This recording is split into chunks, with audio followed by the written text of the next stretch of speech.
இன்னைக்கு இந்த வீடியோவில் மிக மிக முக்கியமான ஒரு ஜோதிட தாள்களையும் ஒரு இன்ட்ரெஸ்டான ஆன்மீக சார்ந்த ரகசியத்தையும் இந்த வீடியோவில் பார்க்க போகிறோம். யாருக்கு பார்க்க போகிறோன்னா விருச்சிக ராசிக்கு பார்க்க போகிறோம். ஸோ என்ன பார்க்க போகிறோம் அப்படிங்கிறத இன்ட்ரோவில் ஷேர் பண்ணுறேன். ஃபஸ்ட்டு என்ன பார்க்க போகிறோங்கிறத தெரிஞ்சுக்குங்க. தற்போது 2025 வருடத்தில் கடைசியாக வரக்கூடிய மாதமான 11வது மாதமான ஆவணி மாதமானது பிறந்து நடந்துட்டுருக்கு. ஆவணி மாதம் கிடையாது, ஆண்டுடைய 11வது மாதமான ஆங்கில மாதத்தில் நவம்பர் மாதமானது பிறந்து நடந்துட்டுருக்கு. இந்த நவம்பர் மாதமானது ரொம்பவே ஒரு எச்சரிக்கையான மாதம் என்று சொல்லலாம்.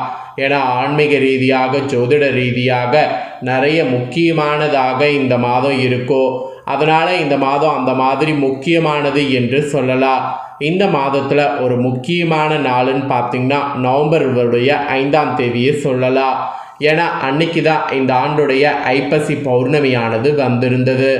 இந்த ஐப்பசி பௌர்ணமி மற்ற மாதங்களில் வரக்கூடிய பௌர்ணமி காட்டிலும் அதிக சிறப்புடையது.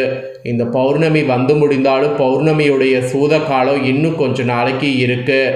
இதனால் அடுத்த சில நாட்கள் கிரகநிலைகளுடைய அமைப்பு, கிரக மாற்றங்கள் இதை பொறுத்து ஒவ்வொரு ராசிக்காரங்களுக்கும் தலையெழுத்து மாறும்.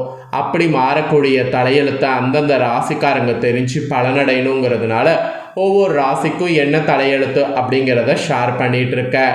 அதில் இன்றைக்கி இந்த வீடியோவில் விருச்சிக ராசிக்காரங்களுக்கு ஷேர் பண்ணுறேன். விருச்சிக ராசிக்காரங்க உங்கள் ராசிக்கு அடுத்த சில நாட்கள் என்ன மாதிரியான தலையெழுத்து மாறும் அப்படிங்கிறத தெரிஞ்சு அதற்கேற்ப நடந்து பலன் பெறுங்க. ஸோ உங்களுக்கான தலையெழுத்தை தெரிஞ்சுக்கிறதுக்கு முன்னாடி ஐப்பசி பௌர்ணமி இது ஏன் மற்ற பௌர்ணமியுடைய சிறப்பு அப்படிங்கிறத தெரிஞ்சுக்குங்க. ஐப்பசி பௌர்ணமி முடிஞ்சாலும் ஐப்பசி பௌர்ணமியை பற்றி தெரிஞ்சுக்கிறது ரொம்ப முக்கியம். சரி வாங்க, ஐப்பசி பௌர்ணமியை பற்றிய சில முக்கியமான தாள்களை இந்த வீடியோவில் ஷேர் பண்ணுறேன். ஐப்பசி பௌர்ணமி நாளில் சிவனை தரிசித்திருந்தால் சொர்க்கத்திற்கு போகக்கூடிய வரைக்கும் சோறு கிடைக்கும். ஆக்சுவலி ஒரு ஜான் வயிற்றுக்கு உணவு அவசியமானதுங்கிறது நம்ம எல்லாருக்குமே தெரியும். எனவே தான் சோறு கண்ட இடம் சொர்க்கம் என்று இன்றளவுக்கு சொல்லுவோம். நாம் உண்ணக்கூடிய அன்னமே ஆண்டவன், அவனே அன்னத்தின் வடிவில் இருக்கிறான், இறைவனே நமக்கு படியளப்பவன். இப்படி அன்னத்துக்கு நிறைய முக்கியத்துவம் சொல்லலாம். ஸோ ஐப்பசி மாத பௌர்ணமி தினத்துக்கு மட்டும் இதனாலேயே தனி சிறப்பு இருக்குது. இந்த நாள் அன்னைக்கு சந்திரன் தனது சாபம் முழுமையாக தீர்ந்து 16 கலைகளோடு முழு பொழிவோடு தோன்றுவார். ஐப்பசி மாத பௌர்ணமி தினத்தின் போதுதான் சந்திரன் பூமிக்கு நெருக்கமாக வந்து அதிக பொழிவோடு தோன்றுவார். திங்கள் முடிசூடியவர்களுக்கு மதிமுழுமையான ஒளியும் இருக்கக்கூடிய நாளில் சிறப்பு வழிபாடு செய்வது சிறப்பாக இருக்கும். அதனால தான் நவக்கிரகங்களில் சந்திரனுக்குரிய தானியம் அரிசி என்பதால் இந்த சிறப்பு வழிபாடாக இந்த நாள் அன்னைக்கு ஈசனுக்கு அன்ன அபிஷேகம் செய்யப்படுது. இந்த அன்ன அபிஷேகத்தை தரிசனம் செய்து உணவு சாப்பிட்டால் அன்னதோஷம் அன்ன துவாதோஷம் இருந்தால் ஒவ்வொருவருக்குமே நீங்கும். அன்னம் பர பிரம்மம் என்று கூறி உணவை இறைவனாக பாவிப்பது நம்மளுடைய இந்து தர்மம். உடலை வளர்ப்பது மட்டும் இல்லாமல் உள்ளத்தையும் வளர்ப்பது அன்னம்தான். கல்லினுள் வாழும் தேரை முதல் கர்ப்பப்பையில் வளரும் உயிர் வரை அனைத்து உயிர்களுக்கும் உணவு அளிப்பவன் ஈசன். அதனால தான் அன்னத்தை பற்றி அகமன்னும் என்னும் சாம வேதத்தில் நிறைய குறிப்பிடப்படுது. ஸோ எங்கும் நிறைந்திருக்கக்கூடிய பரம்பொருள் அன்னத்தின் வடிவில் இருக்கிறார் என்பது தான் அன்ன அபிஷேகத்துடைய நோக்கம். அன்னம்தான் உலகில் வாழக்கூடிய உயிர்களுக்கு அடிப்படை.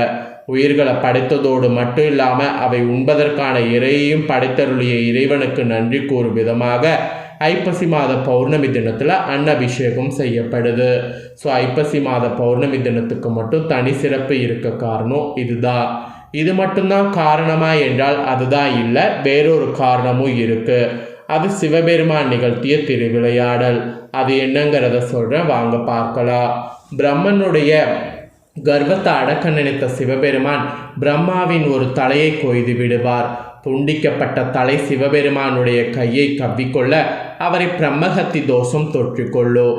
சிவபெருமான் தனது சுயத்தை இழந்து விடுவார். கையை கவ்விக்கொண்ட பிரம்மனினுடைய கபாலமே பிச்சை பாத்திரமாக மாறிவிடும். யார் பிச்சையிடும்போது அந்த கபாலம் அன்னத்தினால் நிறைகிறதோ அப்போது அந்த கபாலம் சிவபெருமான் கையை விட்டு பிரியும் என்பது வியதி. ஸோ சிவபெருமான் அப்படியே காசிக்கு செல்லும்போது அன்னபூரணி அன்னமிடுறாங்க. அவங்களுடைய அன்பினால் கபாலம் அன்னத்தினால் நிறைய பிரம்மனுடைய தலை சிவபெருமானை விட்டு விலகோ. சிவபெருமானுக்கும் பிரம்மகத்தி தோஷத்திலிருந்து விடுபட்டு மாயையிலிருந்து விலகுவார்.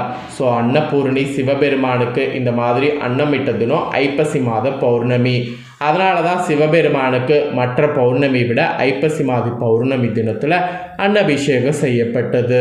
ஸோ அன்ன அபிஷேகம் செய்யப்படுவதற்கான காரணம் இதுவுங்கிறது குறிப்பிடப்படுது. ஸோ இப்போ இந்த பௌர்ணமி பற்றி சிறப்புகளை தெரிஞ்சுக்கிட்டிங்களா?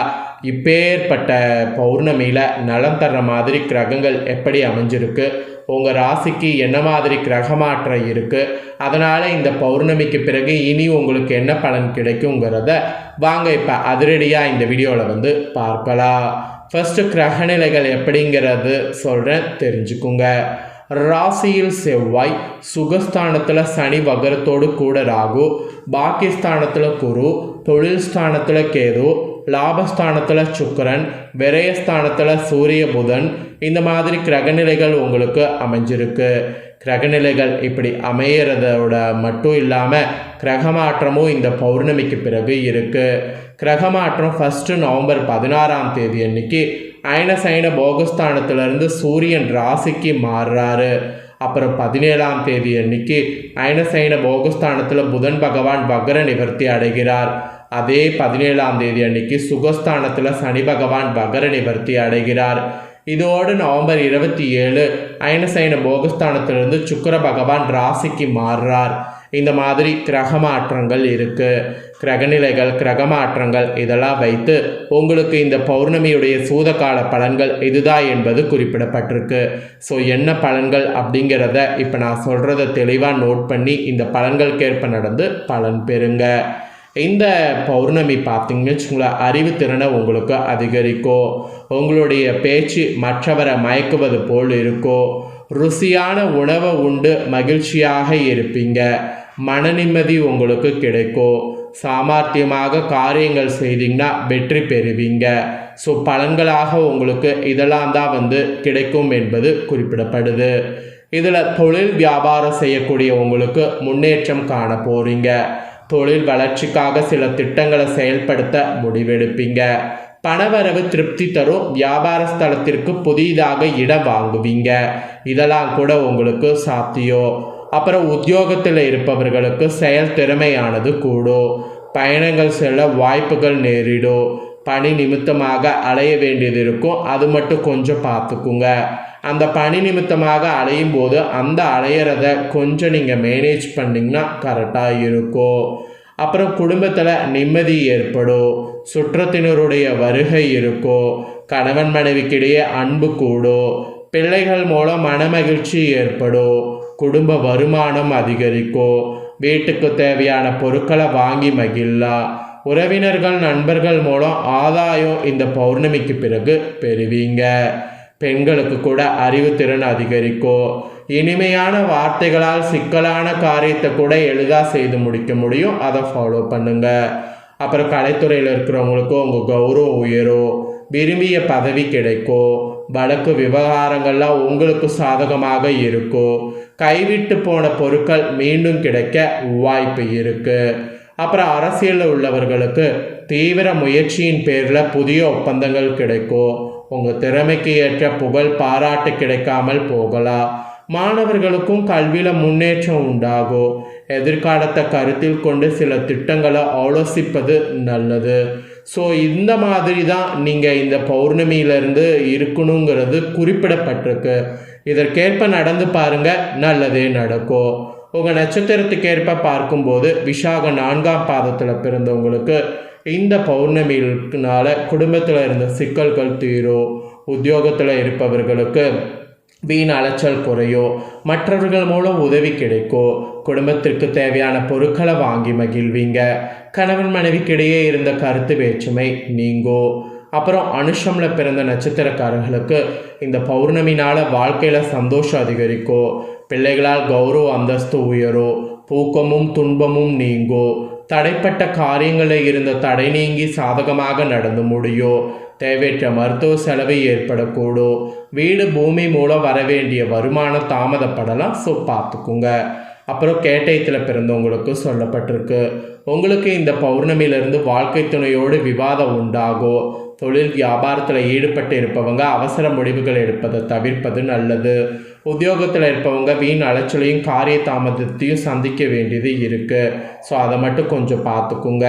ஸோ உங்களோட நட்சத்திரத்துக்கு ஏற்ப இந்த பௌர்ணமிக்கு பிறகு எப்படி இருக்கணுங்கிறத சொல்லிவிட்டு சொன்னதை தெரிஞ்சிருப்பீங்க. தெரிஞ்சதுக்கேற்ப நடந்து பயன்பெறுங்க. நீங்கள் இதை பார்த்தது பயனடைஞ்சது போல் உங்கள் ஃப்ரெண்ட்ஸ் ஃபேமிலியில் இருக்கவங்களும் பார்த்து பயனடையணும்னு நினச்சிங்கன்னா வீடியோ லைக் பண்ணி உங்கள் ஃப்ரெண்ட்ஸ் ஃபேமிலிக்கு ஷேர் பண்ணுங்கள். உங்கள் ஃப்ரெண்ட்ஸ் ஃபேமிலியில் இருக்கிறவங்களும் விருச்சிக ராசிக்காரங்களாக இந்த பலனை தெரிஞ்சு இதற்கேற்ப நடந்து பலன் பெறட்டும். இதே போல் புதிய தகவல்களை தெரிந்து கொள்ள மறக்காமல் நம்ம சேனலை சப்ஸ்கிரைப் பண்ணுங்கள். கூட பெல் பண்ண ப்ரெஸ் பண்ணுங்கள். வேறொரு வீடியோவில் வந்து உங்களை அப்டேட்டோடு சந்திக்கிறேன். தேங்க்யூ.